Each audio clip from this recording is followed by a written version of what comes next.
2, 1, fire!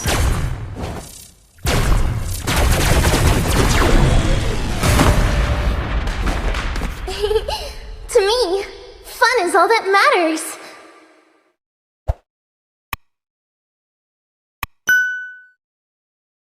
As possibly even a Mincetar, but no. Fredrin, as well as Diggy, they're aware that Todak is up to some shenanigans. Here's the thing. Okay. Good pick by Blacklist to kind of like deny the crowd control coming in. But Todak, here's the thing.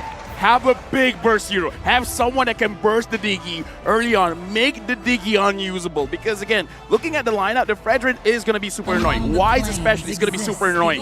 Now they're picking up the Eve because I kind of feel like they know it's totally going to be banned. And I kind of feel like Moon just feels very, very comfortable on this Eve. So far it's okay. Looking at the bans, I'm really interested to see Blacklist. What are they going to ban to make sure their squishy heroes are not going to get targeted? Because Novaria, even though, yes, Astro Recall, go inside the wall, basically a very long iframe, no one can hit you. But the thing is, the moment someone hits you, it's going to hurt. Has one of the lower HP pools out of all the mages.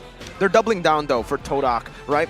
For the CC. They want to overwhelm the Diggy with CC. And I kind of understand what Blacklist are going for. Like you mentioned as well, with the Novaria, you already have that Astral Recall to give him more safety, or to give her more safety.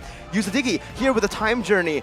Thing is, like you said, not just CC. I mean, it's not just damage here. CC. You overwhelm this Diggy, you try to bait just this ultimate, and it's done. What do Blacklist have to play after that? Even for the Novaria, early game to mid game, super long cooldowns on her skills. Agreed with you on that one, right? It's about engage, re-engage, the push and pull mechanics of the overall team fight. We need to keep looking at the bigger picture here, because at the end of the day, that's how Blacklist and Todak think, right? This is the one aspect of both teams that are alike. Right now, I kind of like the Franco ban because they're really respecting Toda and say that Franco is one of those heroes that can handle the Diggy, and they're like, yeah, you know what? This Akai could go gold lane, this Arlet could go jungle, we don't care, so we're going to respect and make sure that this Franco is not a safe option. The Hayabusa might be okay going up against this lineup, but again, I don't know. If Rival can really avoid the Fredrin at all times, it's going to be okay. Because again, Astro Recall, you go inside the walls, but if you already initiated your Ogi Shadow Kill, it's just going to follow you. Yep, that's true. That is one way to actually deal with it, to be fair. Looking at Todak's bans so far, it's going to be the Wan and as well as the Claude. I'm really surprised that both of these weren't picked up. This is not exactly the most traditional starters based on what we've seen in the overall MSC tournament meta. Maybe Toda wants Beatrix? Yeah, it does seem like they're already setting up for the Beatrix here, right? Wan Claude banned out. The only other hero that I've seen out on good catch is that Beatrix. So by banning out these two heroes and picking it up, they're forcing Owl to play a hero that he's not comfortable with, and even just a hero that will struggle very much up against Todak's composition. Brody, up against this much CC, you're not even going to be able to get those basic attacks out. But wow, Blacklist International with a pretty unique ban here. The Mathilda, I think this is the first time ever in MSC that it's even been banned out. Yep, yeah, it is the first time ever. What's the logic here, LaFell? I'm trying to think. Mathilda? I mean, like, we cast Toda games and even we don't see that much Mathilda. Exactly, right? I understand that it was about that push and pull, engage and re-engage, and I guess that Mathilda kind of fits the build, I suppose, but that's making a hard read on some of the flex picks that we see from Toda. Okay, so probably they know something that we don't, because again, we're from Malaysia, we watch their games, but between MPL and MSC, a lot could go on, but then a ton. Here's the thing, Chiku has quoted before during his live stream, one of the heroes that he wanted to bring out, not just for MSC, but in general, was the Natan, because when he's on this hero, for him, it's almost like the Claude, because when he's on this hero, his only aim is to mess with the enemy. He wants to make it look like he's going to get caught, but he's not going to get caught. So it's the opposite. They don't want to take the Beatrix away. They want to force Owl on the Beatrix to give a good matchup for the Natan. But that's the only thing I'm worried about. Unfortunately, I've never met a Natan in my games as a Beatrix, so I don't know how this matchup goes. Maybe it's the same for Owl. Time to drop the beat. I suppose. I mean, okay, Beatrix into the Joy, so that means this was all pre-planned. This is what they wanted to do, because if not, we probably wouldn't have seen that Claude ban in the second phase. Since they are already on the second pick, they could have locked it in for themselves if they wanted a safer laner. Right now, honestly, they could as well pick up something like a Lolita and just put Rival with this Akai. At least they can deal with the Beatrix. Because, yeah, right now, Ashi is talking to Yum, so they're probably talking about his hero. Another one, I guess, would be crazy is just to add more CC, like you said, Miracle, just to overwhelm this Diggy. I would say just put the Arlet as a roamer and go for something like a Yuzong here. Get some more physical damage threat to jump into that back line. But up against the Joy, it is going to be quite concerning, and they'll just go for the Hilda. Hey, against Ziggy, you need burst. What does Hilda bring to the table? Here's the thing. They are going for an echo kind of idea because the way you stop Blacklist, you disrupt their jungle, you disrupt their EXP. If Edward doesn't get to play, if Wise doesn't get to play, I would say 60% of their strength has been cut short. Yep. Oh, let's look at the audience predictions so far with a large majority leaning towards Blacklist International side. Completely understandable. Wait, who's the 14% leaning for Todak from the Philippines? What's going on there? It's LaFell. It's just LaFell. Thanks, guys. Appreciate it. Minority wins. Look. I'm not pointing fingers anywhere, but this is going to be a very important game for first seed in their groups to make sure that they have a better chance at making it into top 4 during the knockout rounds. All they got to do, win this first game, knock out another team in the second, and then you're good to go. My question is where the Hilda is going to go. Because Roamer, sure, but maybe up against the Joy, it is a pretty good matchup. Ladies and gentlemen, welcome to the Land of Dawn for game number 1. It's time to set the tempo as Blacklist International and Todak enter the stage. It's Yums. Yep, right now it is Yums on the Hilda. It looks like the Hilda is going for the jungle invade for now. Yums is just standing by. He's just giving vision. He's like, guys, I'm here and no one is here. UA as well as Oh My Venus. Yums gets spotted out. Now what's he gonna do? Yep, they sniffed him out already, and at this point, like, what do you really realistically look for, right? Oh My Venus is going to be taking the emblems of the Impure Rage. He can farm it off of Yums for a while as long as he doesn't die. And right now, it looks like Yums is trying to be a little bit annoying, and he's taking quite a bit of damage. Moon is there as well, forcing Wise to use his Retribution, but for now, it looks like nothing really is going on. It's going as expected, but no one is taking heavy trades. And for Momo as well, the Unbending Will is the choice of the talent for him, so he wants to go for some more damage. Okay. That should have been a free Little Wonder. Yeah, with bit the of a retro. whiff. Yeah, a bit of a whiff. I totally agree with that one. But no, as Miracle was mentioning, we do see... Oh, wait, no. Hold on. This could be the first engagement. Okay, Yum's getting brought back right there, forced to flicker out, dodges away from the Astral Sphere as Wise just walks up menacingly, but it's just going to be a flicker burnt. All right.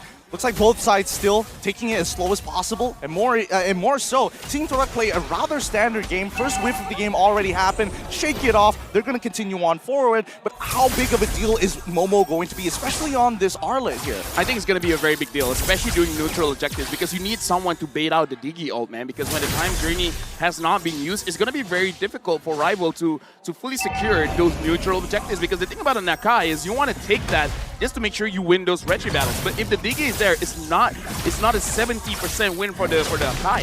Thing is, Diggy's not level 4 right now, so Heavy Spin's going to be able to lock Wise down. They're going to go for the team fight, not for the turtle right now, but it's giving the Retribution from Wise, who secures it. A beautiful Astro Sphere from behind, taking Rival down as Momo now is going to be caught, now with the rhythm as well. Edward is pushing him away, but look at Yums all alone. Blacklist International want to chase him down. Another Astral Sphere locks onto Yums. There's going to be some alarm bombs placed, the reverse time again, the taunt and the chain CC, and it's all Blacklist in the first 2 minutes. Instantly, we see first blood, we see a second kill followed shortly afterwards. A little unfortunate, but coming back to the EXP point, right? I actually disagree. I think in this particular case that Edward on this Joy is going to make Chico's life rather difficult. He is taking the Vengeance as well, and yes, even though he's not as hard as people would like to believe, doesn't have that fourth dash as we've all been hoping for, that's totally fine. With the Vengeance alone, and especially since Chico guys can only swap places once, that gives a lot of room for him to work with. Look at this. Chico guys already completed his first item, and Moon looks like he is fully aware that someone is waiting in a tribe. So for now, let's count it. 4 members of Blacklist International is here. Chico guys as well as Moon. They are ready, but who's smelling like a fight here? Because Blacklist International, it feels like they want it, but at the same time, they don't want to take a big risk. They're getting pinched though, right? If they stay here for even longer, then you can give Todak a little bit of a chance to go for that fight. So Blacklist International, they don't stay there. It's just Venus and Yue holding it down. Chico gets chunked so low! He gets gunned down with the Miru's passion as well. As Moon is there, he pops into RWM, but the time journey is perfect. The Astral Sphere from Yue, from downtown. Wise is gonna fall, but it's only the utility jungler. Blacklist with another win.